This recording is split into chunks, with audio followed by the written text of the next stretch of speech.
A+ পাওয়ার জন্য আমি বলবো যে বেশি পড়া লাগে না, বাট ভালো মতো পড়া উচিত। আর অবভিয়াসলি নোটস করা উচিত। আর যদি নিজের নোটস না থাকে, একটা ফ্রেন্ড সার্কেল বানানো উচিত যাদের কাছ থেকে আমরা নোটস নিতে পারবো, দিতে পারবো। তো সেই ক্ষেত্রে আমি বলবো যে নোটসটা আমাকে অনেক বেশি হেল্প করছে। আমি এসেছি কুমিল্লা থেকে। আমার 10 MS এর এক্সাম সিস্টেমটা খুব ভালো লেগেছে।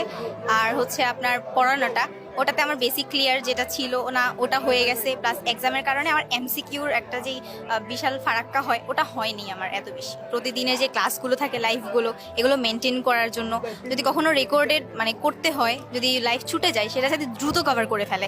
আর যেই এক্সামগুলো হয় প্রতিদিন, সেটা যাতে প্রতিদিনই দেয়। আমার আজকের মেন মোটিভেশন ছিল আমার ফ্রেন্ডসদের সাথে দেখা করা, টিচার্সদের সাথে মিট করা। কারণ এতদিন স্ক্রিনে দেখেছি, এবার একটু দেখার সুযোগ হচ্ছে। ওভারঅল এক্সপিরিয়েন্স আলহামদুলিল্লাহ অনেক ভালো। এবং টিচারদের সাথে যখন কথা বলতে পারছি, তাদের ব্লেসিংস পাচ্ছি, এটা অনেক বেশি আমাকে মোটিভেট করছে।